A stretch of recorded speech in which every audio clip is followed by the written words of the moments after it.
peut-être les éventuelles trahisons. Ce n'est pas ça. Je ne dis pas que ça ne peut pas être un problème, mais ce n'est pas ça le problème, ce n'est pas la raison principale, ce n'est pas ça qui fait en sorte qu'on empêche les fils du Cameroun de se rendre au Cameroun. Je ne comprends même pas comment on peut soutenir cet argument. Et parfois, je peux comprendre aussi des gens qui peuvent s'exprimer avec violence et parfois avec agressivité ou brutalité, parce que la situation dans laquelle on est tellement... Comment et déjà, et moi je m'indigne toujours vis-à-vis des personnes qui, très souvent, il décrit les personnes qui réagissent, mais ne décrit pas le comportement des personnes qui agissent. Qu'est-ce qui provoque ces réactions? Qu'est-ce qui provoque ce genre de frustration? Qu'est-ce qui provoque ça? Comment on voit comment les gens réagissent, on ne voit pas. Moi, je ne comprends pas. Moi, je ne comprends pas. Et il ne faut même pas faire de grandes études pour parler un français. Il ne faut pas être éloquent. Ça, c'est ce qu'on voit, on observe. Je vais faire une notion d'une seconde, s'il vous plaît. Lovely, comme tu as finalement dit, c'est des raisons politiques. Et vous voyez maintenant dans des ambassades, ils demandent le titre de séjour pour la seule raison de freiner les gens. Parce qu'ils savent qu'il y a la peur qui règne. Sur le titre de séjour, il y a ton adresse. Et si tu mets l'adresse de quelqu'un, 10 rue Gambetta à Angers, on peut te retrouver. Ça sème la peur et ça fait que les gens ne vont pas donner leur titre de séjour pour toujours diminuer le nombre. Moins les gens vont voter ou s'inscrire, plus ça va profiter aux gens du gouvernement. Je vous dis, j'ai suivi les compatriotes. Plus ça va profiter aux gens. Pardon, j'ai suivi les compatriotes sénégalais ici. On ne leur a pas demandé leur titre de séjour pour s'inscrire. Ils ont même réquisitionné des mairies. Vous allez voir pendant les élections, ils vont dire qu'on vote seulement à Paris, alors que les Sénégalais ont réquisitionné les provinces et ils ont dit aux gens d'aller voter. Qu'est-ce qu'il y a qu'au Cameroun? Nous, on va seulement dire que tout le monde monte à Paris pour voter, alors qu'on pouvait réquisitionner à Marseille, à Nice, des bureaux, des écoles pour faire voter et empêcher les Camerounais de se déplacer. C'est toujours pour... ils sont forts en ça, quoi. Ils sont forts en ça, sauf développer le Cameroun. Voilà. Non, en effet, c'est des raisons purement stratégiques. Vous voyez, c'est beaucoup la stratégie. Et pour pouvoir déstabiliser, pour pouvoir freiner l'élan des inscriptions massives. C'est une décision tellement stratégique, pour ceux qui vont comprendre. Bon, on évolue avec... c'est qui? Clinique, je crois. D'accord. Au micro. Ouais, je vais retirer mon frère. Chris. Donc, moi, ce que je veux dire, c'est que je commence d'abord par dire beaucoup de courage à la sœur qui a dû prendre la résidence à contre-cœur. L'histoire est très émouvante. Et vraiment, excusez-moi, mais ça nous honore pas. Ça nous honore pas. On a le passeport le plus cher. On a les visas les plus chers. Et juste pour aller dans le sens, juste pour essayer d'apporter d'eau dans le moulin du frère qui avait l'impression que le passeport camerounais a encore un sens. Dans tous les pays où vous allez, à cause de la faiblesse diplomatique du Cameroun, vous payez les droits d'entrée les plus chers. Vous n'avez pas les droits d'entrée des autres. Si vous arrivez par exemple à un pays comme le Togo, on reste en Afrique. Hein. Les autres pays payent 10 000, nous on paye 25 000. C'est pas une faiblesse diplomatique, hein. C'est une stratégie mise en place. Hein. Maintenant, on a aussi un passeport ndolais qui est rempli de casse. C'est-à-dire que les Camerounais font du mal à toute la nation partout où ils vont. Beaucoup de Camerounais se battent pour en faire, pour être vraiment des modèles, alors que d'autres commettent énormément de gaffes. Et à ce prix-là, excusez-moi, ça choque parce que à la fin, on a un Cameroun qui devient un danger pour le Camerounais. C'est-à-dire que le Camerounais lui-même souffre du fait d'être Camerounais. Prenons le cas des intellos.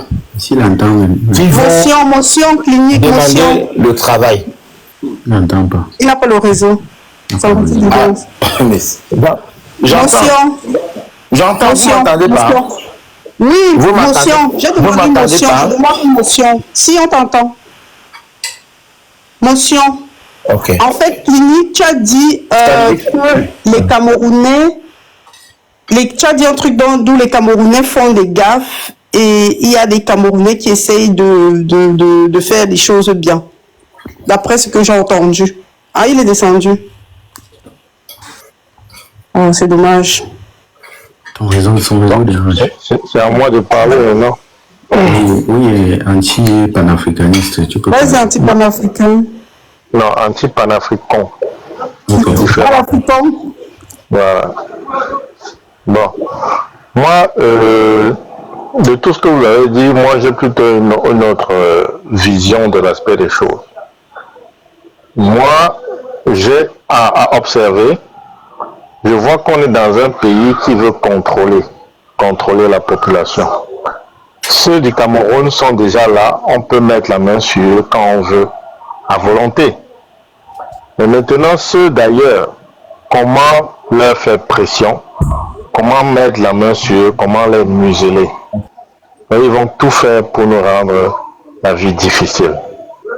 Parce que vous verrez, dans beaucoup de pays, la plupart des pays, vous verrez que les ambassades n'arrangent pas les Camerounais. C'est toujours des mauvais propos qu'on tient envers ceux-là. Pourquoi? Parce que eux participent à ça.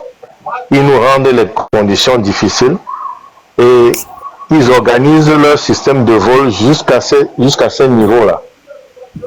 Moi, par exemple, j'ai vécu au Sénégal et là-bas, j'ai vu comment le système d'immigration s'est amélioré au fil du temps. Avant, pour voyager, quand je travaillais là-bas, pour voyager, il fallait d'abord que j'aille m'enregistrer dans comment on appelle ça, dans un centre d'immigration pour mettre le tampon sur mon passeport comme quoi je voyage. Et chaque fois, ça créait des difficultés pour moi de me déplacer jusque-là avant de voyager et ça me mettait une contrainte dans tous mes déplacements. Alors, ce qu'ils ont fait, c'était presque tous les étrangers là-bas, ce qu'ils ont fait, ils ont transporté ce service à l'aéroport. C'est maintenant à l'aéroport, lors de ton voyage, que là-bas tu mets ton cachet en tant qu'étranger, comme quoi tu es en train de sortir du Sénégal. Donc, quelque part, ça a réjoui tout le monde. Et qu'est-ce qu'on voit par là? On sent qu'ils sont dans une volonté d'améliorer, de rendre les choses beaucoup plus simples. C'est le contraire chez nous. On vous met les bâtons dans les roues. J'ai encore une autre anecdote. À l'époque, c'était dans les 2012. Je vais aux États-Unis. J'arrive aux États-Unis, mais je ne retrouve plus mon passeport. Oui, je devais faire une mission, rentrer au Sénégal pour directement aller en mission. Mais sans passeport, je ne pouvais pas aller au Sénégal. Donc, je vais vers l'ambassade du Sénégal, je leur explique comme quoi je suis étranger. S'il y a peut-être un moyen pour me faire rentrer au Sénégal, ce serait mieux. Comme ça, là, je ne perds pas mon boulot. Ils ont dit, qu'est-ce qu'ils m'ont dit? Ils ont dit, allez dans votre ambassade, puisque vous êtes Camerounais, vous vous octroyez un visa là, et vous voyagez, c'est très simple. Je leur ai fait comprendre que je sortais de là, et ils m'ont chassé comme un malpropre. Ils étaient étonnés. Ils m'ont dit ceci, si vous étiez sénégalais, dans les 24 heures, il suffit simplement d'avoir votre numéro de passeport, on vous donnait un là tout de suite. Est-ce que vous voyez la différence? C'est les mêmes hommes que nous. C'est les personnes, comment je peux dire, nous avons reçu les mêmes formations. C'est-à-dire que tu vois un ingénieur sénégalais, un ingénieur camerounais, ils sont presque formés de la même manière, à la même école parfois. Mais maintenant, Qu'est-ce qui fait la différence entre les deux États? C'est que dans un, on a un système beaucoup plus structuré et dans l'autre, on a une dictature féroce qui est juste là pour emmerder. Les voix de la diaspora n'auront jamais le poids sur les voix nationaux. Ça, ne nous détrompons pas. Ce qui va faire pression pour les voix, pour les personnes de la diaspora, c'est que ceux-là vivent des conditions meilleures ailleurs et veulent transférer ça dans leur pays.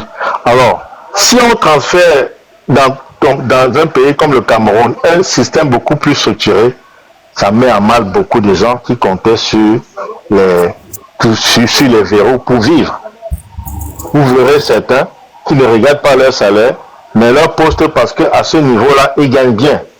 Tu arrives, tu veux te faire peut-être payer par l'État, on te demande 20%. Tu vois ce genre de choses. La corruption est endémique, c'est presque partout. Donc, on est dans un système où les gens ont besoin de mettre à mal leurs frères pour se faire de l'argent ou bien pour avoir le contrôle. C'est un peu ça. Donc, pour moi, je ne pense pas que les voix de la diaspora peuvent faire une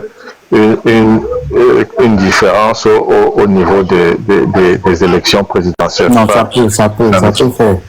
Ça, c'est mon avis. Justement, je te réponds, non? Je te dis que ça peut faire. Ça peut faire. C'est pour ça qu'ils ont peur de la diaspora. Ça peut faire.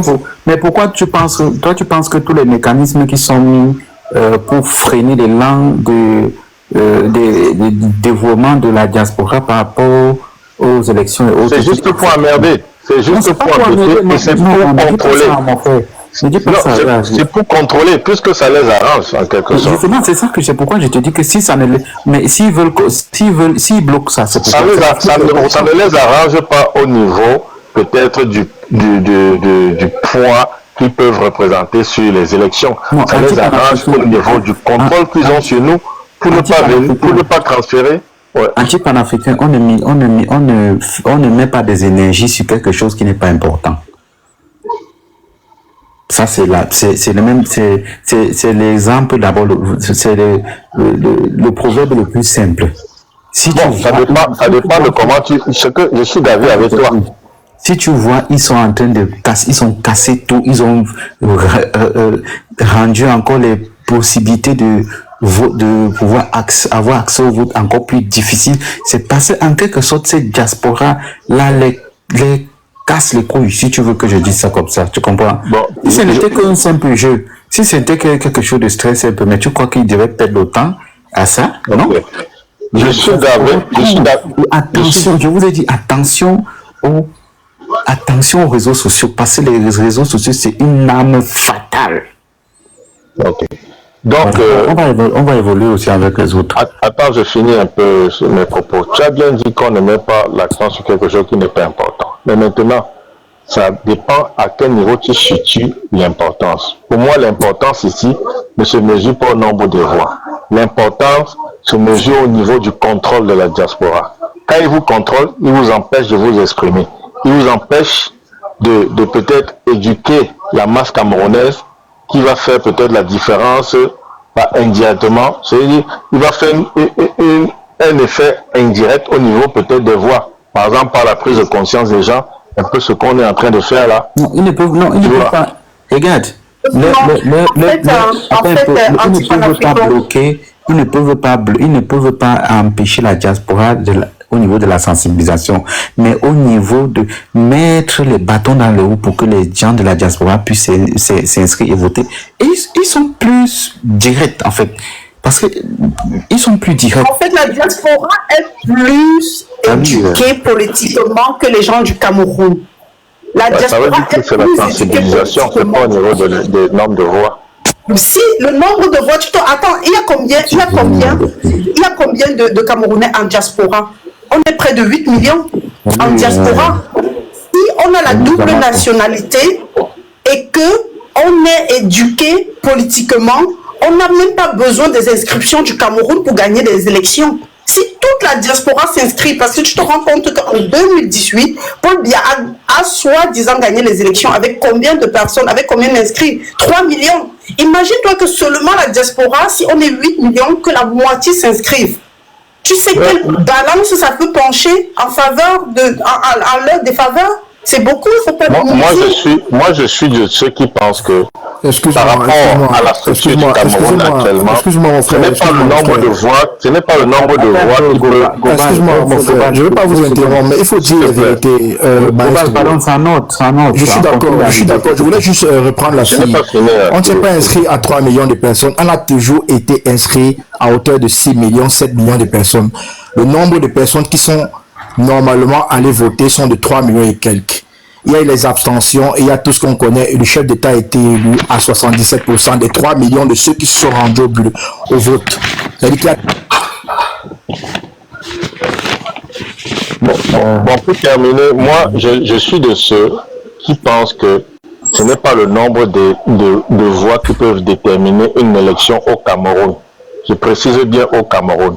On aurait beau peut-être être 7 millions, 10 millions, 15, 30, ça dépend de celui qui va écrire les résultats. C'est là-bas qu'il faut se plaindre parce que, quelle que soit la masse, s'ils ont une volonté de nous nuire, ils vont le faire. Ils ont démontré ça depuis la nuit des temps. Donc, c'est bien de s'inscrire, c'est bon pour un système qui sera normalement équilibré, mais pour celui-ci-là, tant qu'ils auront la volonté de rester, ils vont le faire. Non, mais attends, mon frère, tu vas un peu bloquer ton micro 2 secondes. Moi, vous savez, il y a les discours qui affaiblissent les gens. Il y a des gens faibles, vous comprenez.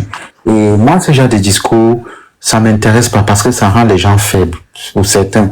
Moi, c'est bien, hein, tu as tes arguments sur lesquels tu t'appuies pour, discuter. Mais moi, il y a des discours il y a des gens beaucoup faibles. Quand ils écoutent ça, ça les décourage. Même si ça rend les gens faibles, est-ce que je mens selon toi? Moi, je veux pas ce genre de discours, sincèrement. Moi, ma mission, c'est pas pour décourager les gens. C'est que je suis pas là pour décourager, pas du tout. Non, parce que quand tu parles monsieur, en fait, ce que vous racontez, vous êtes en train de, je sais pas comment je peux dire, vous êtes en train de tuer le combat de ce que nous on est en train de faire.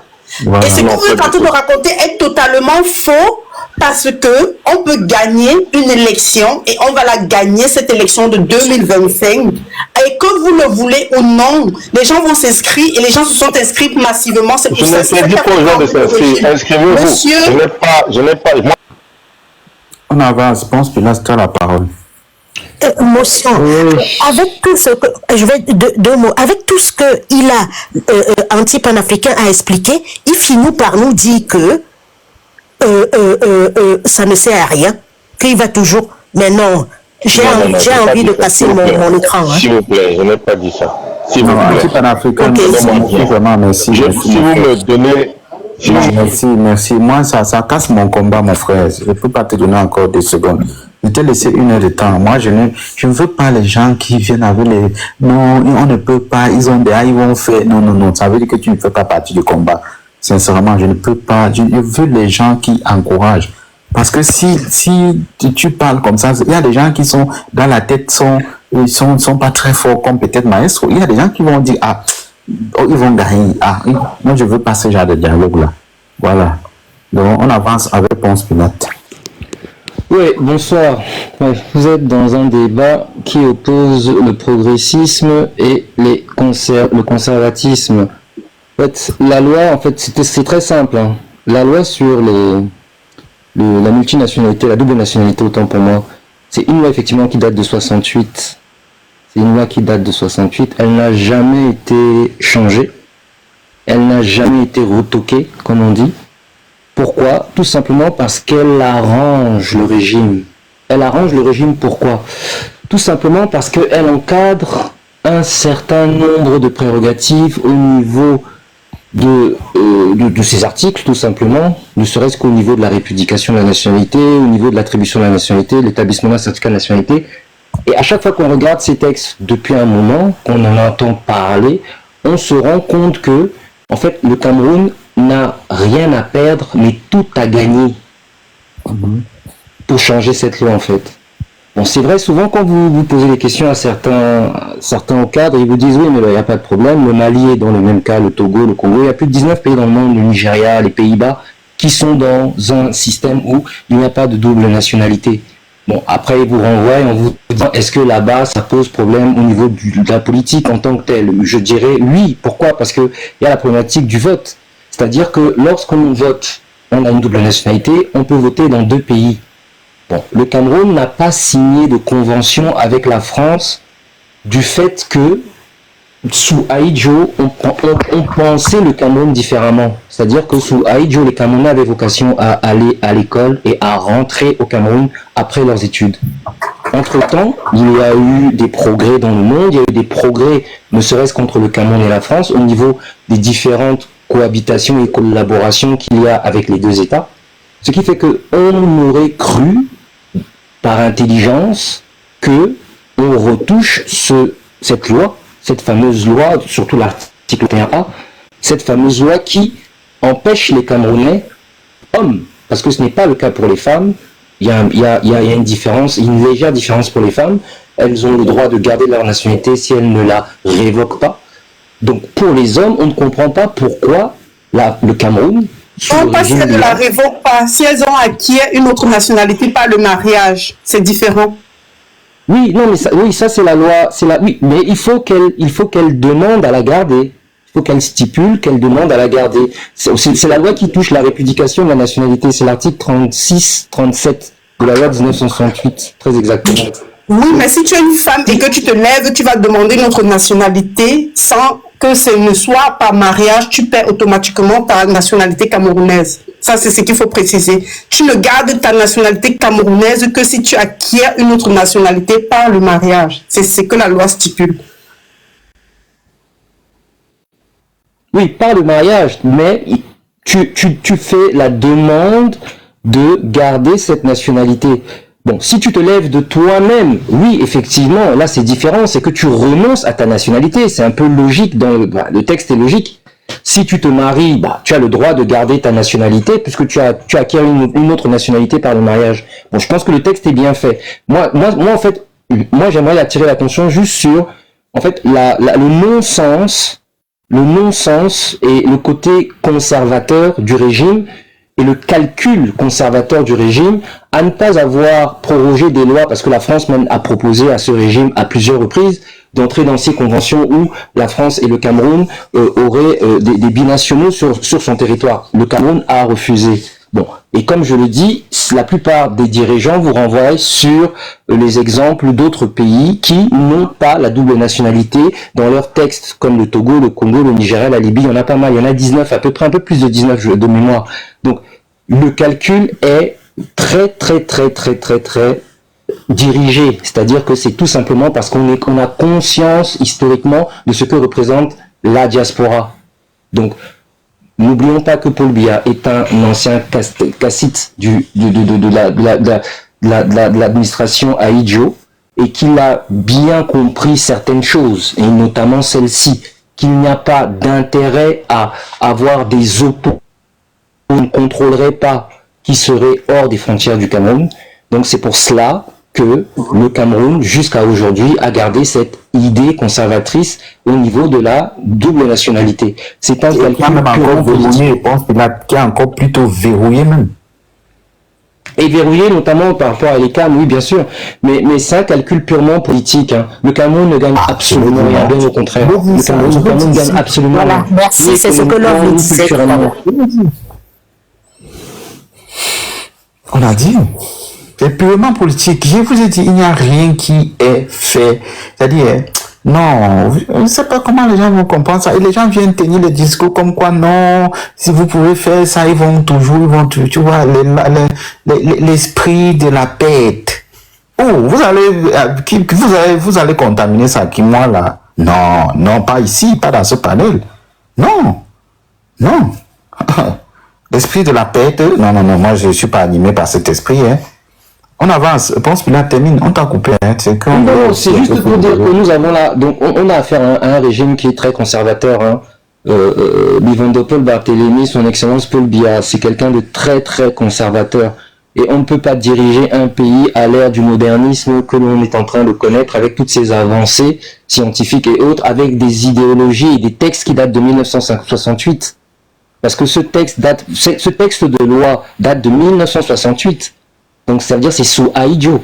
Donc on est dans un état statique. C'est le même constat que vous pouvez faire à Yaoundé quand vous avez des immeubles qui datent d'Ahidjo, quand vous avez une gare qui date et un circuit un circuit linéaire de voies ferrées qui date d'Ahidjo et beaucoup de choses qui datent d'Ahidjo. C'est-à-dire que le pays est comme en stagnation, en pause dans ses lois, dans ses infrastructures, dans sa façon d'être dirigé. Donc à un moment donné, on se pose des questions de la pertinence en fait de tout cela en fait. Voilà ce que je pourrais dire pour l'instant. D'accord, merci. Ponce Pilate, on avance, on donne la parole aux autres là. Il y a Air Global et il y a le Lion Blanc. Le micro. Merci. J'écoute le débat d'un moment. Je voulais donc revenir un peu sur les faits pour apporter un peu de clarté sur ce que vous êtes en train de dire. En 2018 exactement, il y a eu 6 667 754 inscrits à Elikam. Paul Biya Vivondo a été élu avec 71,28%, dont il a obtenu 2 521 934 voix. Il y a eu des abstentions. À la fin, tout ce que nous connaissons, le président Kamto a été élu à 14,23% avec 503 384. Bref, pour répondre à votre question, selon moi, je ne vais pas aller très loin et je dis toujours, nous sommes assez matures. Pour ceux qui sont à l'étranger, à l'extérieur, nous sommes assez matures parce que nous avons les vérités en face. Nous savons ce que disposent ces Européens, nous savons d'où viennent, ce qu'ils ont et tout. Donc, à un moment donné des discussions, il va falloir être lucide et il faut attaquer les sujets dans les fondamentaux, dans les bases. Alors, en ce qui concerne le sujet de la double nationalité, je ne vais pas être très long dessus, parce que s'il faut regarder l'apport de la diaspora dans une économie, on va remonter à la Chine, qui est un exemple palpable. Et c'est des sujets sur lesquels, quand les gars montent et qui sont de la diaspora, il ne faut même pas traîner dessus. Tous les autres pays que le frère qui vient de citer, il vient de dire 14 pays, y compris l'Hollande et tous ces consoles. La Hollande n'a rien à faire. La Hollande, c'est un pays européen. Que tu sois double national ou je ne sais pas trop quoi, à quoi est-ce que ça va leur servir? Ils ont déjà leur base au niveau de l'Union européenne, ils savent comment ils vont se développer, et en fonction de ça, ils sont même plutôt en train de recadrer leurs frontières afin de développer un protectionnisme un peu plus important, afin que chacun dans leur agglomération, dans leur territoire, vive plus à l'aise. Au sujet des pays pauvres, très endettés tels que les nôtres, dont les pays comme le Togo et tous ces consorts, le Mali et consorts, ça, ce sont des lois qui ont été normalement votées parce que les présidents d'antan qui ont pris part à ce type de loi savent à quel point la diaspora peut impacter le développement interne. Et on est encore dans ce type de régime où ceux qui sont élus veulent protéger d'abord leur mangeoire, je ne sais pas comment appeler ça. Moi, j'aime même pas souvent utiliser ce genre de terme. Et je dis bien, dans toutes mes discussions sur les panels, je n'ai jamais appelé le nom du chef de l'État, sinon ce que je viens de lire, parce que c'est un document officiel. Lui, honnêtement, il ne me concerne en rien, parce que quand il est à l'élection, je ne sais pas, quand il est élu, quand il a le pouvoir, il a été réuni, moi, je n'étais pas encore né. Je vais me mettre à parler d'un monsieur comme ça. Maestro, je crois qu'on a parlé de tout ça. On avait, dans notre passé, un certain nombre de générations qui auraient pu abattre un certain nombre de travail, qui n'ont pas pu le faire, parce que nous savons ce qui s'est passé avant, non seulement les problèmes d'indépendance, on va parler après 1885, parce que la date de paraît un peu plus proche, parce qu'après 1885, on entre en 1914 avec les deux guerres mondiales au niveau de l'Europe, qui a en même temps tout après favorisé les indépendances et tous ces consorts, où normalement la colonisation avait déjà pris une certaine forme. Alors, au niveau de la double nationalité, il est clair et net que l'apport de la diaspora dans tout pays pauvre très endetté est un apport incommensurable. Il n'y a pas un autre moyen de se développer. Et tous ceux qui sont assis au Cameroun, qui travaillent pour ces gouvernements, savent que si les jeunes qui travaillent à l'étranger pour des très grandes entreprises, je ne peux pas vous mettre à vous en citer parce que moi qui suis ici présent, je vais vous dire où je travaille et comment est-ce que je fais pour avoir ce boulot, ce contrat, les conditions qui me sont posées en Europe. vous allez comprendre pourquoi est-ce que même le blanc qui conseille le chef de l'État, parce que le chef de l'État n'est pas conseillé par un noir, la plus proche personne qui conseille le chef de l'État, c'est pourquoi vous aurez Sarkozy qui va venir parler de vous là-bas. Ce n'est pas un noir, ce n'est pas les vaudoyaux, tous ces consorts. Pour le chef de l'État, il n'a rien à foutre. Et il est souvent monté sur le panel, il vous a dit, est-ce qu'il y a des gens importants dans la salle? Il ne cause pas avec vous à la CATV, il ne cause avec vous nulle part. Ça veut dire que ceux qui le conseillent, ceux dont il écoute, c'est les blancs. Et les blancs, donc, qui le conseillent, savent qu'au niveau de la France, l'Europe dans son entièreté, l'Occident, l'Australie et tout ça, les Camerounais qui travaillent dans ces pays sont des personnes qui sont pluridisciplinaires et qui ont ce qu'on appelle des aptitudes intellectuelles assez robustes. Je parle du Cameroun en particulier, je ne vais pas parler du Mali. Ça veut dire que si ces gars rentrent normalement et qu'ils veulent étaler leurs connaissances au niveau du Cameroun, mon ami, tu seras bloqué.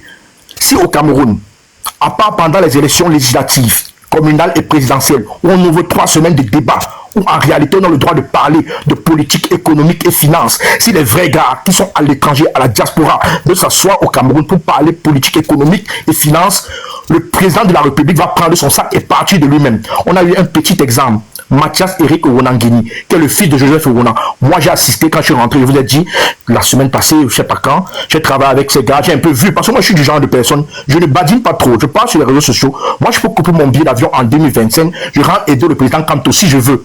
Celui qui veut me toucher va me toucher, parce que les francs billets, tous ces consorts, j'étais un peu à Yaoundé. Quand je suis rentré en 2010, j'étais déjà dehors, je suis rentré avec mon argent, j'ai pris le temps de connaître Yaoundé. Le Cameroun ne m'a jamais rien donné financièrement, mais quelqu'un qui va me toucher parce que je suis venu défendre ma patrie, pour donner au moins que rien de l'extrême nord, quelque chose, pour se défendre demain, il verra. Je veux que si mon sang va couler pour ça, il n'y a pas de problème. Mais je sais que les membres de la diaspora, tous qui sont ici à l'extérieur, mais ça dépend maintenant de ce qu'ils font ici à l'extérieur. Parce que quand tu fais un vrai travail à l'extérieur, avant de signer même un contrat ici pour les entreprises américaines, moi je travaille en Europe. Si tu es bien placé en Europe, tu vas savoir que les grandes entreprises européennes sont coordonnées par les États-Unis. Ça veut dire que quand un gars monte sur les panels et qu'il dit qu'il vit à la diaspora et il dit certaines choses qui ne sont même pas cohérentes, ça me fait un peu mal. Les Américains contrôlent les Américains et les Anglais pour la plupart des grandes entreprises leaders financièrement. C'est eux qui contrôlent l'Europe. Les Européens sont aussi comme les enfants. Je dis souvent aux gens, j'étais sur un autre panel, les Blancs avec qui je travaille, français, qu'ils ce soit belges, quand nous sommes africains, camerounais, j'ai des collaborateurs ivoiriens, on est au même niveau d'égalité, on vit tous les mêmes problèmes, ça veut dire que les soubassements, on est relais tous au deuxième, ça veut dire que les connaissances que nous avons, nous africains, le conseiller européen va dire au chef de l'État que ce genre de personnes, dans les lois qui dirigent ton pays, ils ne sont pas habilités à rentrer ici s'ils ont une double nationalité. Par contre, pour avoir accès à ces informations, pour travailler pour ces grandes entreprises qui peuvent développer ton pays, tu ne peux pas, si tu n'as pas les possibilités de devenir double nationalité, si tu n'es pas marié avec une blanche, si tu n'as pas un enfant, si on ne sent pas que tu es intégré dans le système et on peut te bloquer. Tu ne peux pas avoir ce type d'information. Tu ne peux pas avoir, on ne peut pas te donner l'accès à ce type de boulot. Ça, si ceux qui travaillent vraiment en Europe vont le savoir. Il y a les boulots, on va te dire qu'il faut que tu sois soit marié à une Européenne, soit un peu de réfugiés, et il y a d'autres aspects qu'on peut vous accorder pour avoir accès à ces postes. Mon frère, c'est pourquoi tu as dit remettre un peu une fois. Parce qu'il y a les discours que je ne veux même pas écouter ça. Tu comprends? Parce que tu ne peux pas être dans un pays, dans un système qui dit que la diaspora ne peut pas représentative. Attention. Là, il est en train de tuer tout un débat, il tue tout le débat, il tue tout le combat de la Chine, par exemple. Si la Chine est ce qu'elle est aujourd'hui, je vais passer sur un autre niveau. Le niveau où le gars de la dernière fois est monté, quand il dit que, le gars, et ce gars-là, qui a parlé la dernière fois, après tu l'as repris, tu l'as très bien repris, maestro, je te remercie. Je suis montré sur le podium de gars qui s'appelle Gignac, lui. Je n'ai pas voulu dire que les Bamileke sont sages. Et je vais encore le répéter, c'est des débrouillards. Dans un système compliqué. Les Bamileke, c'est des débrouillards, les gars se débrouillent comme ils peuvent. Non, je ne sais pas ce que tu fais en même temps là. Il y a un bruit bizarre là. Il y a un bruit en fond sonore. Je suis désolé, c'est peut-être parce qu'il y a trop le froid. Je suis dans un... Il y a le froid qui a commencé là et tout. Je vais peut-être aller au salon pour voir. Mais je voulais dire que au Cameroun, j'ai dit la dernière fois, nos potentialités, nous n'avons pas encore atteint notre meilleur. Nous n'avons même pas atteint même 10% de toutes les tribus. Chaque tribu a des capacités, a des talents individuels que si on développe, il suffit d'être seulement un peu vigilant. Bassa, nordiste, Douala, qui que tu sois, les 10 grandes... Pas vraiment bien entendu la phrase là que j'avais dit au gars là. Oui, nous avons des capacités. Nous avons des capacités. Lui vient et dit que non, tu veux dire ceci. Je veux dire quoi, mon frère? Je veux dire que la Chine que tu vois aujourd'hui, la première plainte que l'ONU doit résoudre aujourd'hui, c'est le copie des circuits intégrés. Pour ceux qui ont fait des études, ça s'appelle le copie des circuits intégrés. Pourquoi? Parce que la Chine a fermé son marché économique aux importations, aux exportations pendant près de 1 siècle. Tout ce qui était entré, ils ont bloqué ça dans un magasin de près de 100 km. Les ingénieurs chinois qui étaient à l'étranger, dont les membres de la diaspora, ont traité tout ça. C'est-à-dire que tout ce que tu vois en Chine aujourd'hui, c'est le copie des circuits intégrés. Les États-Unis ont déposé plainte. Que tout ce que les Chinois font, c'est parce qu'ils ont copié le circuit intégré. Et les gars vont te dire aujourd'hui que la diaspora ne peut pas impacter. On est 6 millions et quelques et tout. Gars, je ne veux même pas... Oui. La Chine qui a fait la copie de circuit intégré là, s'il n'y avait pas ceux qui étaient partis voir comment ça se passe à l'extérieur, ils devaient connaître ça comment. Ils ne seront jamais arrivés. Et je vais donc arriver... Je vais maintenant donc arriver sur la question sur laquelle je dis que le président Kanto est celui qui a au moins une certaine position pour avoir fait un certain nombre de connaissances à l'extérieur. Parce qu'on dit que le plus sage du Cameroun, c'est un Vaudouayolo, hein. J'espère que vous le savez. Apparemment, le plus sage, c'est le gars qui est le directeur du cabinet. Mais quand tu regardes sa prestance, bon, on dit ça, c'est si tu regardes sur Google, tu vas peut-être chercher pour qu'on le dise, il a fait des études. On dit que quand même aussi le plus instruit des ministres de BIA. Cobal. Oui, moi. Oui. Même BIA connaît ce système, c'est seulement qu'il est méchant. C'est seulement que M. BIA est méchant. C'est pourquoi il t'a dit, je préfère taire son nom parce que... Combien à l'extérieur du Cameroun? Monsieur Biya connaît le système, il connaît les niveaux, il connaît les choses, les vices. Ils sont juste méchants. Mais bien sûr. Moula, j'ai des grands pas du pays qu'on appelle le Cameroun après Aïdjo. Quand Pobia a pris le pouvoir, il a rêvé un peu, il a fait les trucs, il a pris le livre du libéralisme communautaire, Après, il s'est ravisé après la réunion qu'il y a eu à Berlin, parce qu'il rêvait qu'il pouvait peut-être aller dans la continuité du chef de l'État précédent. Il s'est rendu compte que tout ça, c'est les histoires. Et on a mis le Cameroun ce programme d'ajustement structurel. C'est en 2006 que Pobia a dit que je suis sorti du programme d'ajustement structurel. Donc maintenant, on va commencer à travailler. Il a commencé à parler de ces fameuses grandes ambitions, fameuses grandes réalisations, fameuses histoires et consorts. Ça veut dire que je ne vais même pas rentrer dans ces détails, parce qu'il faut peut-être qu'on soit à un même niveau d'information avec certaines personnes sur le panel. Non, je vais arrêter. Maestro, je vais conclure. Après, tu conclus rapidement, donne aussi la parole. Je vais conclure. Donc, je souhaite que les gens comprennent très bien que si les pays, même pas seulement la Chine, parce que nous avons un dépôt, on a un gros sujet, c'est l'électricité. Nous, le Cameroun, moi, j'étais en phase de penser que si le Cameroun était un pays qui avait les pieds sur terre, on serait en train de vendre l'électricité au Nigeria. Le Nigeria qui a 300 millions d'habitants. En matière de devises, il n'y a pas match. Et je sais qu'il y a les gars à la diaspora qui ont déjà la connaissance pour déposer des industries pour produire de l'électricité au Cameroun. Parce que malheureusement, quand je regarde tout ce qu'on appelle barrages qui sont créés, même seulement 15 kW, ça ne permet pas de fournir. Vous pouvez comprendre déjà la suite. On a dans la tête du pays quelqu'un qui est un président qui est placé par la France, et lui-même il a dit, il le reconnaît. Donc il fait donc les louanges de ces pays. Il ne va jamais permettre qu'un membre de la diaspora rentre, ou les membres de la diaspora rentrent aisément avec une double nationalité pour s'installer au Cameroun et faire quoi que ce soit. Donc je vous en prie les gars, gardez les pieds sur terre, ouvrez les yeux, battez-vous. On a parlé du programme avec Maestro par rapport aux scriptateurs. Nous sommes dans le vif du sujet dans moins de 6 mois. Les gens vont aller voter là-bas. Eux-mêmes, ils ne réalisent pas ce qui leur arrive. Donc nous sommes mieux placés pour comprendre et aidons-les. Je vous remercie beaucoup. Salut. Et en même temps, je vais donner la parole. Et avant de donner la parole au Lion, moi, je veux pas, moi, le nom là, le Femme Ndongo là, je veux pas comme, n'écrivez pas le nom de Femme Ndongo ici. La guerre qui est dans le Nozo, c'est Femme Ndongo. Moi, je vous l'ai dit. La guerre qui est dans le Nozo, où nos frères sont en train de mourir dans le Nozo là, c'est Femme Ndongo. Si Femme Ndongo avait résolu ce problème, on n'aurait pas eu les morts comme ça. C'est ce Femme Ndongo, c'est lui le problème de la guerre dans le Nozo. Allons-y, le lion blanc.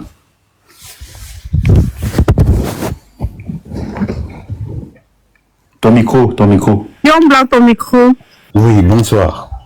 Oui, je vais seulement compléter ce que le précédent, l'auditeur qui est passé avant moi, franchement, il a dit des choses tellement clés que je me rappelle en 2006, quand la Chine sort déjà du pays de PPTE, pays pauvres et endettés, c'était en 1999, et en 2006 devient la cinquième puissance mondiale. Le même Paul Biya, que vous comprenez là, sort le 15 juin 2006 pour 10 cartons rouges au travail des enfants. Déjà la Chine, par exemple, avait initié la technologie, le montage des petites gadgets électroniques, les Tetris, des Game Boy et tout, à l'école primaire, quand la Chine était fermée. Le temps qu'ils ouvrent, on se rend compte que non, ils ont initié la technologie depuis l'école primaire, depuis le CE1. Au lieu que Paul Biya copie et vient initier ça au Cameroun, il crée une loi comme quoi carton rouge au travail des enfants. C'était le 15 juin 2006. C'est le jour-là qu'il a fait le discours pour dire que non, les enfants ne devraient pas travailler. Et pourtant, c'est pas le travail, c'est une éducation. Un enfant qui est né de 0 à 7 ans, c'est le moment de pouvoir... On dit que la personnalité d'un être humain est constituée entre 0 et 7 ans, à 96%. Ou 80%, disons 80% pour l'enfant qui va se perdre après. Donc franchement, tout ce qui est fait pour bloquer les Camerounais qui ont la double nationalité, c'est fait exprès. Parce que ceux qui sont allés en Europe et qui ont pu s'intégrer, c'était les meilleurs. Parce qu'à un moment, même pour faire les concours en Europe, supposons, je suis en France. En France, il y a des demandes d'emploi que vous voyez défiler dans les bus. Mais pour contribuer ou pour participer, il faut avoir la nationalité. Là, c'est déjà un bémol. Si tu as cette capacité, tu devrais changer de nationalité pour pouvoir brader ce poste. Et beaucoup l'ont fait, c'était pas volontiers. C'est juste parce qu'on se dit, bon, on va gagner une vie comment, c'est mon domaine, je sais bien faire. Mais si on me demande de changer de nationalité, il fallait que je le fasse pour pouvoir gagner ma pitance et mettre ma famille à l'aise et mettre tout le reste à l'aise. Mais normalement, la diaspora devrait être une richesse pour le Cameroun, comme ça a été une richesse pour tout le monde. Les Pakistanais, les Sri Lankais ici, c'est pareil. C'est la diaspora qui nous a relevés. Voilà Israël. Oui, voilà Israël. Des Juifs, c'est la diaspora qui commande dans le monde entier. On a souvent créé que ils sont la minorité sur la terre. Et pourtant, c'est faux. Ils ne sont pas minoritaires sur la terre. Les Turcs, même les Turcs. Regarde une communauté comme les Turcs. On te dit que si on te donne le chiffre d'affaires des Turcs en Allemagne, on te dit que l'Allemagne ne peut pas blaguer avec le Turc. Le Turc contribue à l'économie de l'Allemagne à un pourcentage que je crois que je reviendrai même sur ça, parce que je veux bien prendre les renseignements sur ça. Je ne donne pas les informations comme ça. Vas-y, mon frère, s'il te plaît. Oui, du coup, un président avisé qui a pour intérêt le développement de son pays devrait copier exactement ce qui a fait élever les autres pour implémenter chez lui. Le fait qu'aujourd'hui, on commence à demander les cartes de résidents aux Camerounais pour s'inscrire sur les listes électorales, c'est fait exprès. C'est fait exprès parce qu'ils se sont rendus compte entre 2011 et 2024 d'aujourd'hui que l'immigration a été exagérée côté Cameroun-Europe. Ils le savent. Ils savent que depuis 2011, quand ils ont changé la constitution, et qu'ils ont dit que le président doit se représenter au nombre de fois qu'il peut. Parce qu'à cette époque-là, il fallait juste... ils appellent ça la carte consulaire. À cette époque-là, ça coûtait 10 €. C'était 10 €. Et on donnait aux gens gratuits. Parce qu'ils savaient que non, l'amour des Camerounais envers lui était encore pointé. Mais depuis 2018, ils se sont rendus compte que non. Les gars ont évolué mentalement. Ils ont créé un autre système comme quoi il faut bloquer ceux de la diaspora. Sans savoir qu'en bloquant ceux de la diaspora, ils ferment complètement le pays. Rendez-vous compte qu'on met un visa. France-Cameroun, c'est 305 €. C'est pour un délai de 2 semaines. Hein? En 2 semaines, tu ne peux pas couler une dalle. Une dalle pour qu'elle sèche, c'est 22 jours.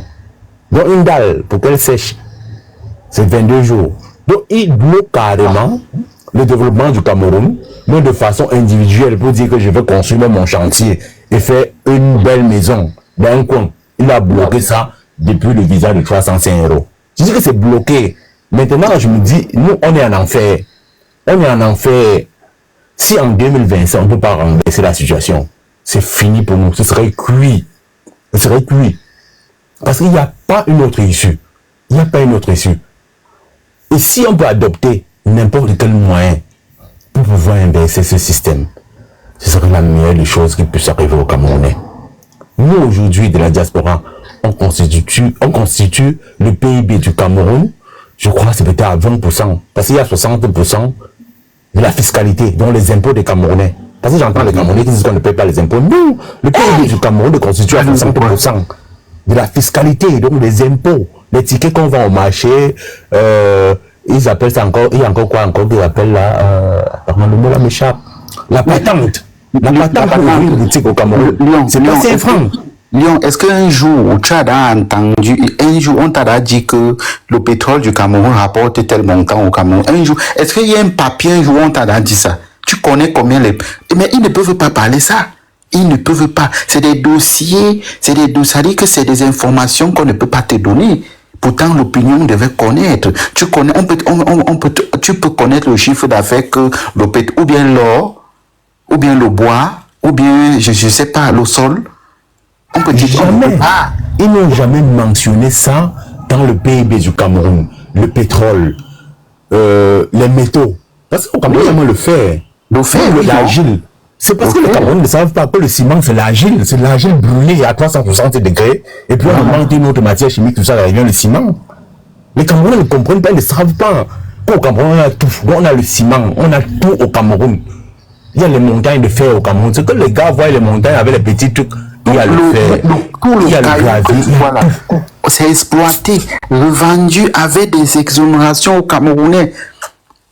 Tu as terminé, on donne la parole à une autre personne. Non, je vais pas terminer. J'aurai encore quelques secondes. Donc, si franchement, on ne veut pas se charger d'énergie pour bousculer ces gens, prochainement, ils vont tisser des lois qui seront plus terribles que celles-ci, qui seront plus violentes, qui seront la qualité que si tu veux seulement dire que tu vas avoir ta liberté d'expression. Parce que normalement, la liberté d'expression ne devrait pas être une liberté.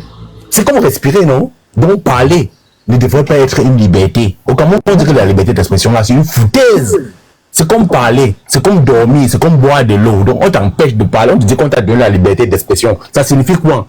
Donc tu as ta voix que Dieu a donnée, ta parole, tes sens.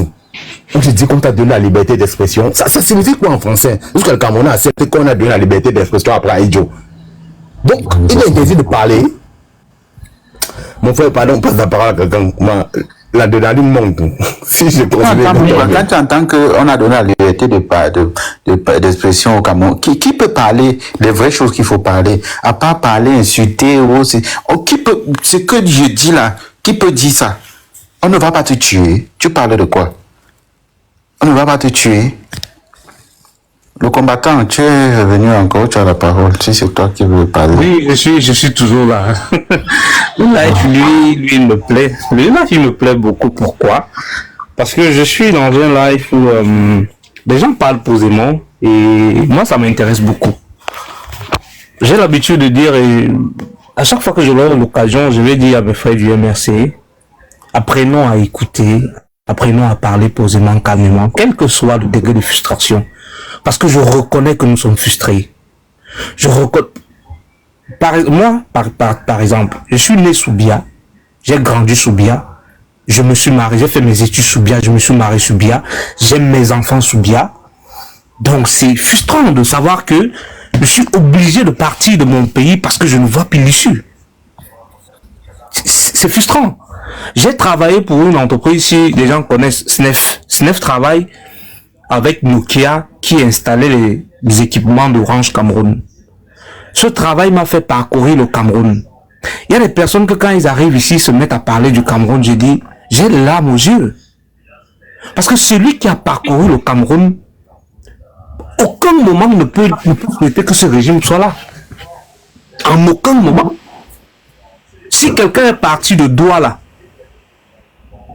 est arrivé à Mulundu, quelqu'un est parti de Douala, est arrivé à Kousseri, à Amchide, à Waza, à Mokolo, et a parcouru le Grand Nord, tu vas couler les larmes. Tu vas couler les larmes. Nous sommes arrivés dans des localités dans le Grand Nord où il pleut. C'est quand il pleut que des enfants profitent, que les villageois profitent de cette pluie pour ramasser de l'eau en même temps que les bêtes dans des dans les cratères, parce qu'ils ont des cratères, je ne sais pas si c'est eux qui ont fait ces cratères, ou bien c'est la nature qui a fait. Quand il pleut, l'eau s'amasse là à l'intérieur, et c'est là où tout le monde vient s'abreuver. Il dit s'abreuver, comme si on était des moutons. Parce que quand le mouton lui vient boire, c'est comme ça que le jeune vient entrer dans l'eau, c'est sa part de mer, où il nage, et en partant à la maison, il pose son récipient, il ramasse de l'eau, et il met à l'intérieur, ça fait mal. Quand vous partez de Maroua pour Kousséri, vous regardez, parce que c'est une route qui est un échange économique entre le Nigeria, le Cameroun et le Tchad. C'est l'échange économique. Donc cette route-là devait être prioritaire. Quand vous regardez comment les camions sont foncés, j'ai dit, ça, vous partez de Maroua pour Gawa, à l'heure où je vous parle, c'est 2 jours. Vous, de Maroua pour Kousséri, c'est 2 jours, minimum. Parce que cette route-là, je l'ai fait. Pour arriver à Amchida, alors c'est grave. C'est-à-dire, tu as même fini de faire le trajet jusqu'à Gizigi, quelque chose comme ça, avant de continuer à... Et je comprends la frustration des Camerounais. Je comprends la frustration. Il y a les zones comme les Bétare et Oyala. Si on te met là-bas, tu vas te demander même où tu es. Tu vas te demander si tu es au Cameroun. Il faut voyager. Je suis arrivé dans une localité au Cameroun où on appelle tête d'éléphant. Est-ce que quelqu'un connaît tête d'éléphant ici? C'est Dieu qui a voulu que je voyage en fait. C'est pas moi. Parce que quand tu acceptes certains boulots, tu sais pas là où ça va t'amener. Il y a des localités où vous coulez les larmes. Moi je dis, on doit multiplier des lives de ce genre. Où nous devons prioriser le programme politique du MRC et échanger et essayer d'échanger avec ceux qui sont contre pour leur montrer qu'ils sont en train de faire fausse route. Parce que si notre programme, notre combat échoue, pour la plupart d'entre nous ici, nous sommes un peu à l'abri. Hein. Je dis toujours ça. Aujourd'hui, je suis parti du Cameroun. Ma profession fait que j'ai trouvé un boulot. Si ça ne dépend que de moi, mes enfants et moi, on n'a aucun problème. Mais c'est pas ça le problème. Mon problème ne se limite pas là. Si je continue le combat, c'est parce que demain, je veux que ce que mon père a fait dans le Cameroun, parce que moi, je ne veux pas rester ici, c'est pas le chez moi. Moi, je suis Camerounais, je souhaite rentrer au Cameroun et investir un jour au Cameroun, que je puisse avoir la latitude de compétir. Je me rappelle de quelque chose maintenant. Le grand frère Guibert qui était là tout à l'heure, j'ai voulu lui demander, est-ce que vous avez essayé de gagner un marché public? Est-ce que vous avez gagné un marché public au Cameroun un jour? Qu'il nous dise un peu comment ça se passe un marché public. Parce que les gens parlent de ce qu'ils ne connaissent pas. C'est-à-dire, j'ai gagné un marché, ce qu'ils appellent les 8-2. Les 4-9. Non, les 4-9, pardon. Passons par d'abord les 4-9. Oui, les 4-9 là. C'est-à-dire, un gars va t'exiger 35% de 4-9 et tu verses avant même que le marché n'ait commencé. Ce n'est même pas une histoire que... Un marché même que tu réalises avec ton argent dans la poche, on va te faire 2 ans avant de te payer. De quoi? Jusqu'à aujourd'hui, il y a des Camerounais qui ont investi au comice agro-pastoral de Bolova, qui ne sont pas encore payés. Jusqu'aujourd'hui. Jusqu'aujourd'hui. Voilà le Cameroun dans lequel on se trouve, les gars. Le comice agro-pastoral où on a planté les tracteurs là. Oui. Où les tracteurs, les herbes poussent dedans là. Où les herbes poussent là dedans. Oui. C'est ce comice agro-pastoral dont on parle. On nous avait promis un comice agro. Les tracteurs c'est 96. Vous parlez de quel comice? Les tracteurs c'est 96. Le comice c'est en 2012. En 2000, le comice j'y étais, c'était pas en 96. Moi j'étais au comice à Ebolova. Le comice agro-pastoral à Ebolova, c'était 2011 ou 2012. 2012. C'était 2012. Les tracteurs c'est 96. Ok, bon, peut-être c'est pas. Les tracteurs avaient été offerts par l'Inde. C'était pour expérimenter. On a pris ça bloqué là-bas depuis 96. Voilà. Après le comice agro-pastoral, c'était prévu qu'on devait redistribuer ça aux agriculteurs. Donc c'est là où Paul a fait la promotion de ça. On va redistribuer aux agriculteurs pour qu'ils fassent l'agriculture avec. Et même temps, la même année, ils ont créé la société de transformation de tubercules de manioc dans le même Ebolova là où ils ont planté, ils ont gagné le caterpillar là. Il y a rien de tout ça. Tout à fait. Tout à fait. Nous en sommes où, en fait? Parce que c'est ça le problème. Quand quelqu'un me dit, oui, on a quand même fait, je lui pose toujours la question, montre-moi ce qu'on a fait en réalité. Parce que tu es arrivé dans un pays qui était prospère. Tu es arrivé dans un pays qui avait des institutions qui réglementaient le fonctionnement du pays. 1, tu les as fermés. 2, tu as privatisé la plupart. 3, tu as ouvert des postes de dépenses qui ne servent à rien. 61 ministères dans un pays, ça nous sert à quoi? Rien, avec des postes créés. Le professeur Maurice Kamto, je n'aime pas parler de lui parce que généralement quand tu parles de lui, les gens ramènent ça. Non, il faut parler. Mais il nous expliquait lors d'une conférence, parce que quand j'ai adhéré au MRC au lendemain des élections municipales, parce que j'étais aussi pipi avec Edith Kabawala à l'ouest, et au lendemain des élections municipales législatives de 2011, c'est quand je parle de là, j'adhère au MRC de 2013, fin 2013, début 2014. Donc en ce moment, comme tu disais à un frère ici, la politique c'est le terrain. Maurice Kamto, c'est moi qui ai dit ça ici. Il expliquait le programme du MRC à l'époque qui était les 5 chantiers du MRC, qui est passé aux 5 piliers. Il expliquait chantier par chantier aux Camerounais qui voulaient le suivre. Il expliquait comment quelqu'un siège dans une commission, dans un ministère, mais perçoit les frais de mission alors qu'il siège dans cette commission. C'est-à-dire, comment quelqu'un peut avoir plus de 65 jours, plus de 365 jours de frais de mission, pourtant l'année ne compte que 365 jours. C'est ça en réalité. Mais je dis, vous savez le faux qui se fait aux finances. Il y a un faux qui se fait aux finances que il y a des gens, il y a des fonctionnaires fictifs et pas un, pas deux, des centaines de fonctionnaires fictifs qui sont inscrits dans les caisses de l'État et qui continuent à percevoir des... Donc ça dit que des fonctionnaires qui perçoivent... Il faut matriculer. C'est pour ça qu'ils sont contre la numérisation. Attends un peu, frère. De l'État. Quand vous parlez des finances comme ça, je suis sorti des ministères de finances que j'ai cru que c'est un endroit le plus faux du monde.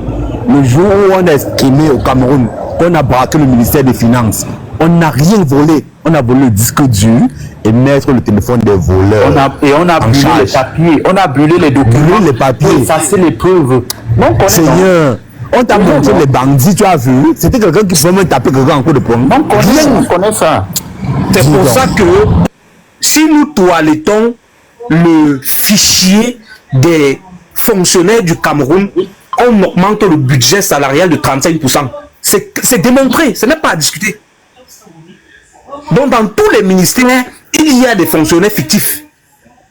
Il y a des doubles postes, il y a des fonctionnaires qui occupent plusieurs postes à la fois. Donc à lui seul, il perçoit 3-4 salaires. Donc si nous toilettons ce fichier-là, on augmente le budget salarial global de 35%. C'est-à-dire, on n'a même pas besoin, c'est ce que j'explique généralement aux gens qui me demandent où est-ce que vous allez prendre de l'argent pour augmenter le salaire des fonctionnaires. On n'a pas besoin de voter un nouveau budget. On a besoin de toiletter le fichier des fonctionnaires du Cameroun et on aura une augmentation qui va suivre. Il faut même filtrer parce qu'il y a trop d'intrus, il y a trop de salaires doublés, quadruplés. Oui. Et moi, j'ai dit, ajouter, augmenter les salaires au Cameroun n'est pas la solution. N'est pas la solution. Ce n'est pas la solution. Parce que vous ne pouvez... Écoute, attends, il faut même que je m'asseye. Vous ne pouvez pas augmenter les salaires dans un pays où il y a même d'autres qui n'ont même pas le salaire. Et si vous tenez compte même de ce que vous dites, tu veux augmenter le salaire parce que... Je ne pense pas que ce soit les salaires dont il s'agit au niveau du programme du MRC. Hein. On parle du... Non, moi...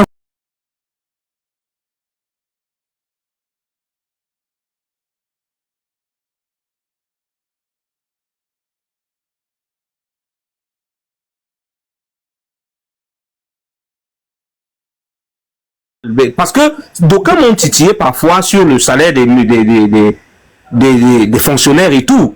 Voilà, je leur ai dit, en ce qui concerne les fonctionnaires, on n'a pas besoin de faire le miracle pour augmenter le salaire.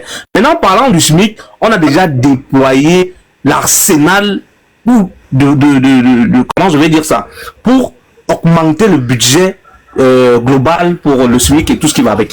Donc, pour sortir et je voulais simplement donner un peu la parole aussi à une autre personne. Voilà, justement. Excuse-moi maestro, avant de donner la parole, j'ai compris tout ce que vous venez de dire. Tout ce que tu viens de dire, tout ce que vous venez de dire à propos des salaires, c'est du vol.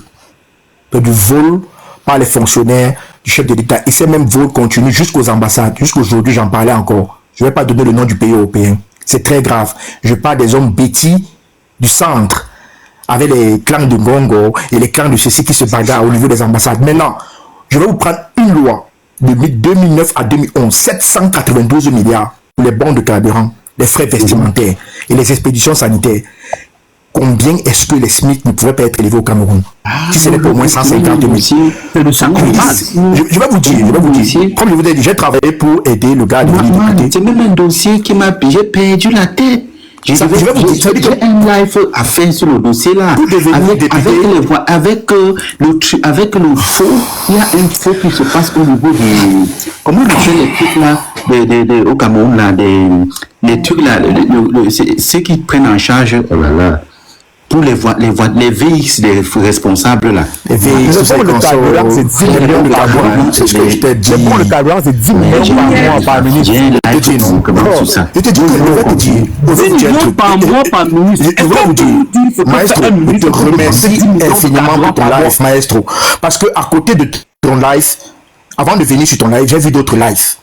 Les gens ont le temps, les Camerounais comme vous et moi, pour s'asseoir, pour parler d'une tribu, insulter, mépriser.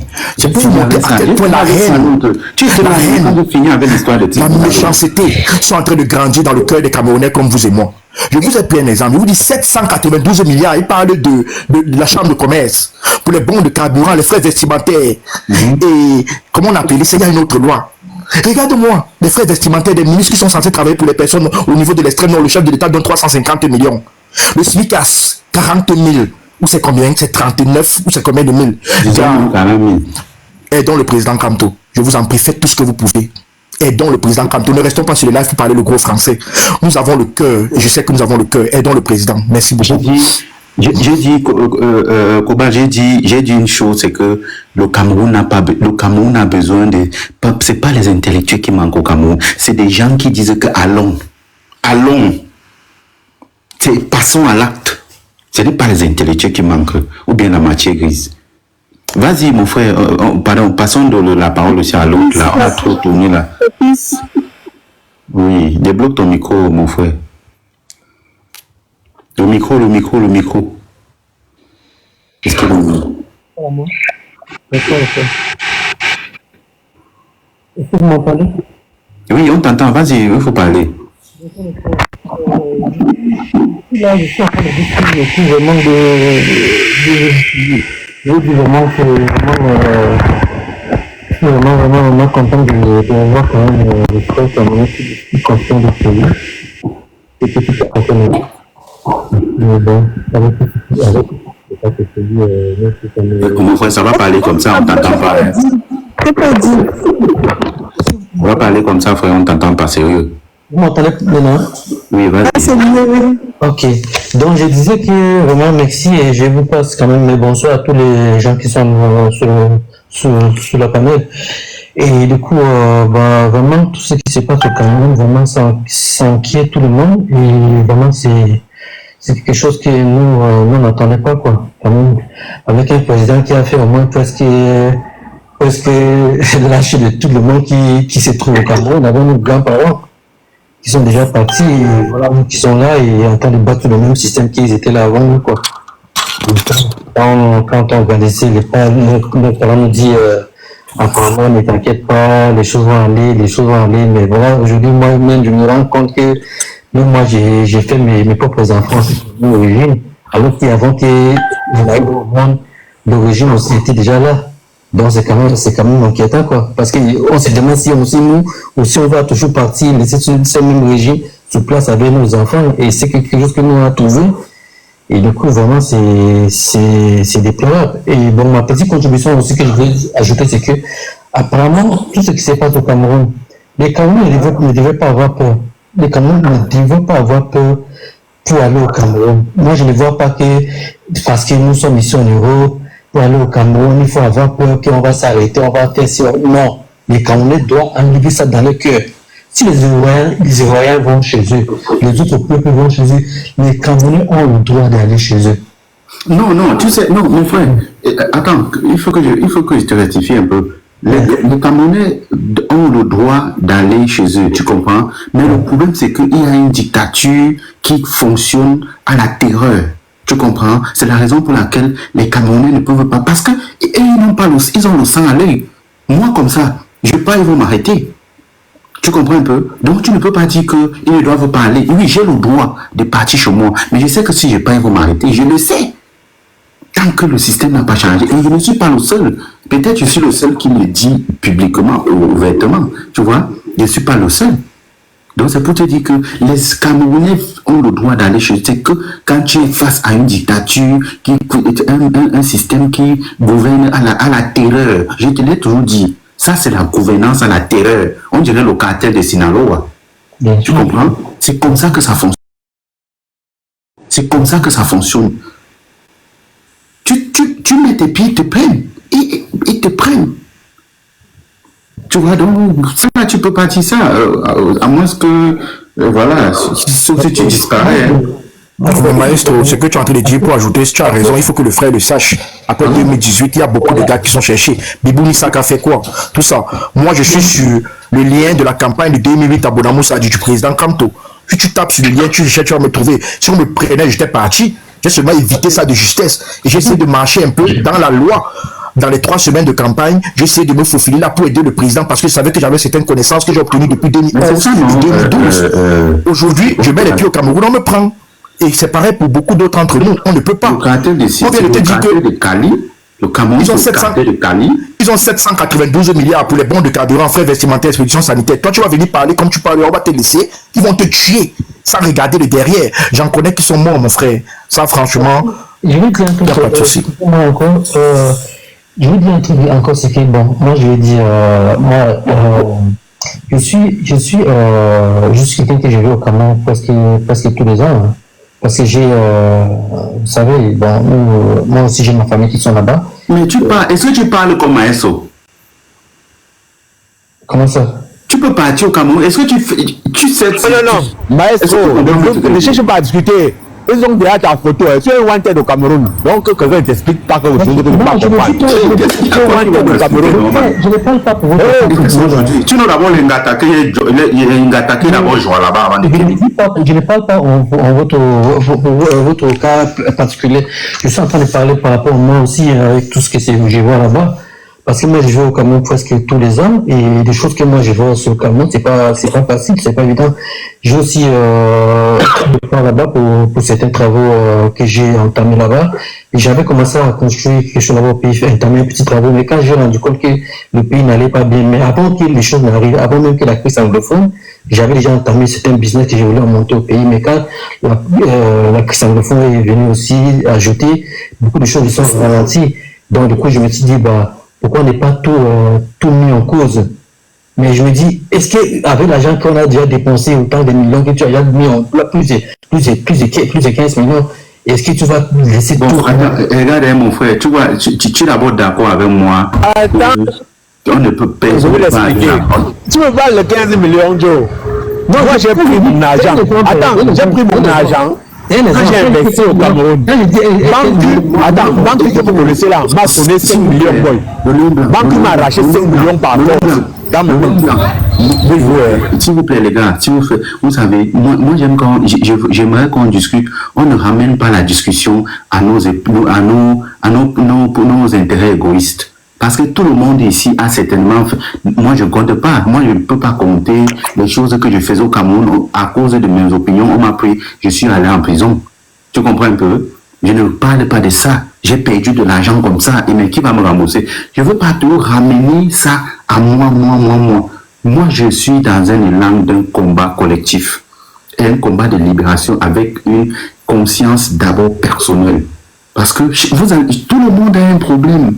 Tout le monde a un problème ici.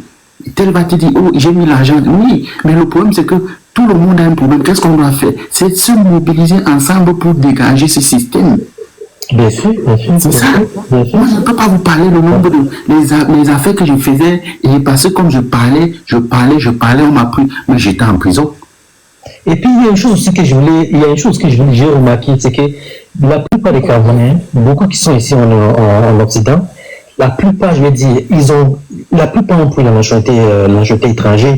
Et ça aussi, ça joue aussi beaucoup parce que, vous savez, si vous voulez descendre au Cameroun et que vous avez la nationalité étrangère, le gouvernement en place ne veut pas sentir les gens qui ont déjà la double parce que déjà au pays, on l'acceptait pas la double nationalité. Ils voient que vous avez déjà pris notre nationalité ailleurs et que vous voulez encore venir au Cameroun imposer, parler des choses du pays. Et ils sont vraiment radicaux à ça. Ça les fait, en fait, ils sont même prêts à vous faire la peau parce qu'ils disent déjà, vous n'êtes plus Camerounais et vous n'avez aucun droit de parler des choses qui concernent le pays. Et ça aussi, c'est un autre frein. Parce que voilà pourquoi moi, quand des gens parlent sur l'histoire des double nationalités, je me dis des fois, parfois, est-ce que ce n'est pas aussi bien pour nous qui ont fait les enfants, par exemple, ou d'autres qui ont fait les enfants ici en Occident, de laisser les enfants prendre la double nationalité, et puis pour nous, quand on se bat en fait pour le pays, pour changer, et nous, on garde même la résidence. Mais d'autres aussi ont certains, nous,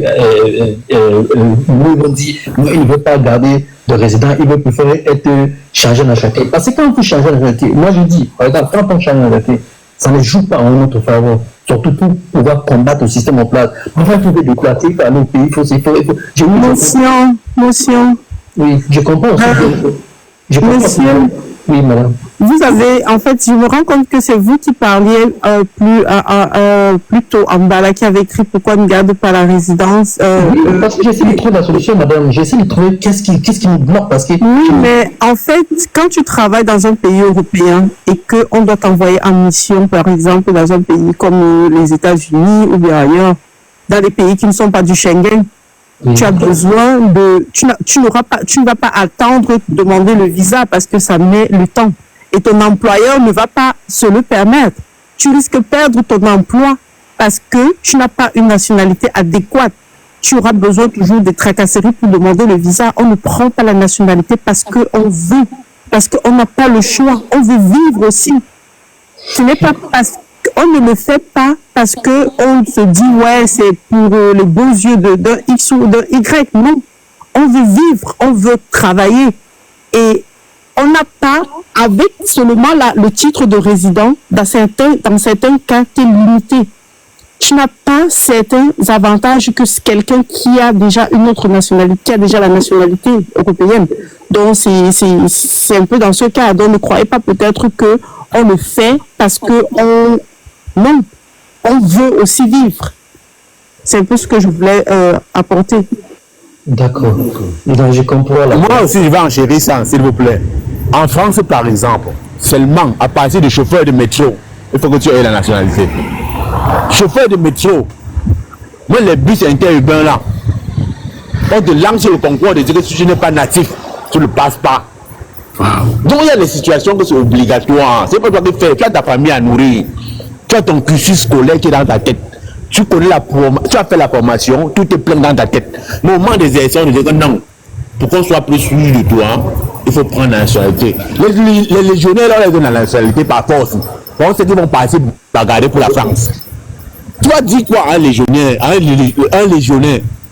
Non, ça commence les légionnaires, non, on ne leur donne même pas le séjour. Ça commence par la nationalité. Après 24 mois de formation, on se donne la nationalité propre. Donc c'est obligatoire. Il y a les domaines qu'il faut ça. Donc il faut que tu dises que je suis français. Il faut que tu dises que je suis espagnol. Il faut que tu dises que je suis français et que je suis allemand. Pour exercer dans beaucoup de domaines en Europe. Beaucoup. Je ne sais pas s'il y a un expatrié camerounais qui reste avec son séjour comme un structure, qu'on va dire un supermarché ou les magasins à Château Rouge. C'est rare. Je ne pense pas qu'il y aura. Il y a beaucoup de domaines. C'est un frein. Et si tu penses d'abord à ta famille pour dire bon, je vais situer, je vais avoir un statut personnel avant de combattre, tu dois prendre ça. Tu dois prendre. Si tu veux voir voilà, la lumière sur ta famille et tout, tu prends ça. Ce n'est pas que c'est volontaire. Il y a personne qui veut. Et même pour se mettre à son propre compte, tu as besoin de la nationalité. Voilà, tu peux exactement. pas ton propre compte. Si tu Quand tu finis de faire la formation d'infirmier libéral, donc tu as lavé les caca des gens, tu as accumulé 360 heures pour devenir infirmier, on appelle ça quoi, aide-soignant. Pour devenir infirmier libéral, on te demande d'avoir nationalité. Madame, excusez-moi, vous n'êtes pas obligé, tout te mettre dans votre compte, vous n'êtes pas obligé d'avoir la nationalité. Si vous avez la carte de résidence, ici en Allemagne, tu as besoin d'avoir la nationalité, sauf si seulement tu n'es pas lié, sauf si tu es lié à quelqu'un qui a la nationalité allemande, mais dans le cas contraire, tu as besoin de la nationalité. Parce qu'il y a des lois, il y a des paragraphes concernant le titre de séjour. C'est pour l'Allemagne comme ça, mais en France, avec la carte de résidence, marié, avoir peut-être un enfant allemand et tout. Le paragraphe 28, par exemple, en Allemagne, le paragraphe 28. En France, c'est pas obligatoire. Hein. En France, si vous avez la carte de résidence, ça vous donne de plein droits d'accès plein d'informations comme les Français. Hein. Il y a beaucoup de choses que vous pouvez faire avec la carte de résidence. Il y a mais attention, monsieur, en France, vous ne pouvez pas exercer la fonction publique si vous n'êtes pas marié. Je n'ai pas dit la fonction publique, j'ai dit... Non, c'est juste la précision, Je ne dis pas que vous avez dit, je n'ai pas dit vous avez dit, j'ai dit en France, vous ne pouvez pas exercer dans la fonction publique, vous serez vacataire. Vous serez vacataire et en France, il y a des emplois, des postes spécifiques où si vous n'avez pas la nationalité française, vous ne pouvez pas y accéder. Ce qu'on appelle les postes bleu, blanc, rouge. Je suis d'accord avec vous, mais ça n'empêche pas dans votre vie professionnelle de ne pas évoluer. Hein. Si vous avez la carte de résident, vous avez beaucoup de choix en France que vous pouvez bien s'évoluer dans votre vie professionnelle en France. Et ça vous donne même le droit de être auto-entrepreneur avec déjà pour être auto-entrepreneur. En fait, ce que vous devez comprendre, c'est qu'il y a un plafond de verre. Il y a un plafond de verre en France qui n'existe pas au Cameroun. C'est-à-dire que ce qu'on demande aux Camerounais, à savoir d'avoir une nationalité camerounaise pour pouvoir investir, titrer un terrain ou faire d'autres activités ou même prendre un crédit au Cameroun, on ne le demande pas au Cameroun, aux ressortissants français. C'est-à-dire à la diaspora française qui vit au Cameroun. Ils peuvent prendre des terrains, mais ils vont avoir des sous-couverts. Ils peuvent faire pas mal de choses, ouvrir des sociétés, parce qu'ils ont le tapis rouge qui leur est déroulé. Mais le Camerounais né au Cameroun qui prendrait une nationalité étrangère et qui rentrerait au Cameroun, lui va se retrouver avec des bâtons dans les roues volontairement mis par le gouvernement et les lois. D'accord. Et ça qui n'est pas acceptable. C'est là où il y a un contresens. Et en Allemagne plus précisément, hein, si tu n'as pas la nationalité, tu ne peux pas acheter un bien immobilier. Ça sera très difficile quand on t'octroie le crédit. Je peux vous répondre, monsieur qui vient de parler là tout à l'heure. Voilà, je comprends très bien parce que pour les étrangers européens qui arrivent au Cameroun, qui créent une société au Cameroun, ils ont le tapis rouge. Ça, c'est tout à fait normal. Exonération d'impôts, exonération fiscale, facilité au niveau de toutes les toute l'installation logistique. Le Cameroun offre tout ça aux personnes. Les Chinois ne payent pas la douane au Cameroun. Les Chinois ne payent pas la douane au Cameroun. Les Camerounais qui font dans les conteneurs ou dans le fret payent la douane. C'est autant d'incongruité, c'est autant de non-sens que notre gouvernement a laissé s'installer. Pourquoi? On ne sait pas. Oui, je suis d'accord avec vous, 100%. Tout ce que vous dites là le Chinois est mis en valeur plus que le Cameroun. Vous avez raison. Mais il y a un problème, c'est que, moi je répète encore, je vais vous dire un truc, c'est que le gouvernement fait ça parce que déjà dans notre constitution, il refuse de reconnaître la double nationalité. Et c'est là où il y a le frein.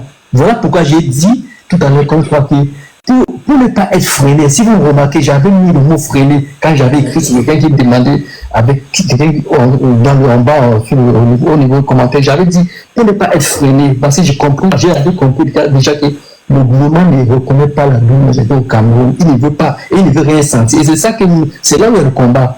Parce que si ils acceptaient de reconnaître la double nationalité, ça veut dire qu'ils ouvrent la porte à tout et n'importe quoi. Et ils ne veulent pas. et ne veut pas. Voilà pourquoi je précise que... Non, mais en fait, non. En fait, n'importe en fait, si vous permettez, vous dans un sens, c'est que il aurait fallu que cette loi soit uniformisée pour tous les Camerounais. Ce n'est pas le cas. Il y a au Cameroun des personnes qui ont la double nationalité. Je suis d'accord. Il y a au Cameroun, et j'en connais plein qui ont la double nationalité. Beaucoup de ministres ont la double nationalité. Beaucoup de scientifiques ont la double nationalité. Beaucoup de personnes qui ont des réseaux au niveau... Le fils n'a pas la double nationalité. Voilà. À un moment donné, cette loi, ça revient un peu à ce que la fille du président a exposé, c'est-à-dire quand elle expose son homosexualité, alors qu'au Cameroun, l'homosexualité est interdite et qu'elle a des actes homosexuels au Cameroun, au palais de l'unité à Ikoudi. Là, on se pose des questions, donc c'est toujours le 2 poids 2 mesures. Si on fait une loi, il faut que ce soit une loi pour tous les Camerounais.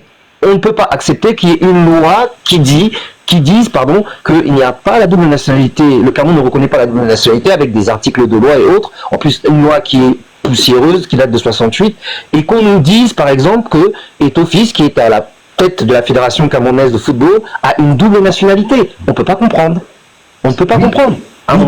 Parce que le gouvernement même, parce que notre système déjà, il est corrompu, et la justice n'est même pas d'abord indépendante. Voilà pourquoi on veut le tapis rouge sur certains programmes. Et pour d'autres, on veut le tapis rouge. Je suis tout à fait d'accord. Je te donne deux exemples sur lesquels tu vas t'appuyer pour mieux nous expliquer. Comment tu peux expliquer que la NHDP a des hectares au Cameroun, les brasseries ont les hectares au Cameroun, EVCAM a les hectares au Cameroun, et quand un Camerounais qui a changé sa nationalité n'a pas droit à plus de 2000 mètres carrés? C'est une loi qui tient. Les Chinois, et il faut préciser que les Chinois, attends, un point très important au Cameroun. Les Chinois ont l'autorisation de coupe, ont l'agrément de coupe de bois au Cameroun. Pourtant, les Camerounais permis d'exploitation forestière, oui, ils ont automatiquement. Les Chinois ont le document d'exploitation forestière au Cameroun. On appelle ça l'agrément. Ils ont l'agrément. L'agrément. Et le pire, maestro, des Camerounais passent par des Chinois pour pouvoir exploiter leur bois. Exploiter le bois dans les pays. C'est extraordinaire. On est dans un pays vraiment. C'est des choses comme ça qu'on va détruire. Et au ministère des... Je veux même... Ça, c'est un document même que... Au ministère des Forêts, là, votre Jules Dorin Gomola, il va rendre compte au peuple camerounais parce que on ne peut pas être libre de cette façon avec les institutions du Cameroun. Non. Ça, j'ai dit justement, maestro, c'est un peu... Ça revient un peu... Oui, maestro, ça revient un peu à ce que je disais tout à l'heure. Vous venez de toucher un point qui est très important. Vous parlez de la Chine. Et ça m'intéresse personnellement. À part la Chine, il y a le Brésil et l'Inde. Voilà donc le piège de toute l'Afrique noire. C'est pourquoi la France se bat pour que tous les présidents qui soient dans leur petite colonie soient des présidents qui soient à la merci. Parce qu'aujourd'hui, la France ne se casse plus avec l'Europe et les États-Unis. La Chine va faire le sale boulot. Jusqu'à la noix de cajou, jusqu'aux arachides. Ça passe par la Chine. La Chine entre en Afrique. Comme tu viens de dire, ils ne payent pas la douane. Avec le Brésil, tu crois, avec l'Inde. Ils prennent, ça repasse dans leur grand bateau. Non seulement... Ils ont déjà le fer qu'ils exploitent, ils ont tout ça. Donc là, ils envoient le bateau pour prendre le fer. En rentrant, ça rentre avec tout ça. Ça va donc transformer tout ça. Ça revient vendre en Europe. Nous qui sommes en Europe, là, la plupart des arachides que nous achetons, les petits trucs et tout ça et consorts, c'est la Chine, le Brésil et l'Inde. C'est comme ça qu'ils profitent donc de l'Afrique. Je vous jure, les gars, quand vous êtes en train de parler comme ça me fait très... Vous pouvez savoir, ça me touche, je vous écoute, ça me touche. Parce que nos frères sont en train de mourir, ils n'ont rien. On a le cas de l'extrême nord. Le gars vient de dire qu'il était à l'extrême nord. Moi, j'ai fait l'extrême nord, gars. Je suis entré dans la première ville du Nigeria. J'ai vu le Nigeria qui a près de bientôt 300 millions d'habitants. J'ai vu le Cameroun qui a 30 millions d'habitants. Quand je sors de mon pays, j'entre dans l'autre pays. Directement, je tombe sur le goudron. Je me sens un peu plus en sécurité. Gars, j'ai eu mal, j'ai pleuré. Et dire que ces zones appartenaient au Cameroun à l'époque. Gars, voilà comment ça se passe. Aujourd'hui, la Chine que tu vois là ne va jamais plus en faire avec la Russie ou l'entrée dans la guerre, tout ça qu'on sort. Parce que l'Europe a donné les mains avec les États-Unis à la Chine. Ok, on quitte l'Afrique. Ils sont en train de quitter l'Afrique. Et ils sont dans d'autres domaines. Hein. Ils sont dans d'autres domaines. Et si on veut réfléchir sur ces domaines, si tu veux ouvrir un live, on va réfléchir sur les domaines qui les concernent beaucoup plus. C'est la Chine qui vient d'en faire le sale boulot maintenant. La RDC, on ne va pas parler. Mais la Chine, on connaît les domaines, non? Ils sont dans le bois. Au Cameroun. Cameroun, ils sont dans le bois avec les Vietnamiens. Je veux faire le documentaire sur ça. Ils sont dans le bois avec les Vietnamiens. Quand tu payes une cuisine en ligne, le bois que tu es en train de payer là. Tout le bois qui sort de Yabassi, tout le bois qui sort de Bétare, c'est les Chinois. C'est les Chinois. Voilà. Avec les gars comme Fameux Dongo, qui a un ministère de l'enseignement supérieur, qui part acheter les ordinateurs de 75 milliards, il prend 75 milliards. Il va déposer en Chine. On lui donne 75, soit je ne sais pas combien de millions d'ordinateurs pour rentrer de nos enfants camerounais. Avec la FGI, la faculté de génie industriel que je connais, avec Polytechnique, avec les gars que je fais. Gars, Mola, fais le live, tu me fais signe, je suis abonné à toi, je vais toujours voir quand tu fais, si c'est on va seulement dire. Mais la Chine fait donc tout ce boulot-là aujourd'hui. Tous les pauvres pays d'Afrique, on peut citer quelques-uns des pays d'Afrique, il y en a quelques-uns. Ça ne va pas exceller 7. Ça ne va pas exceller 7 qui essaie de se battre sur ces lois. Mais je dis jusqu'à la noix de cajou et l'arachide.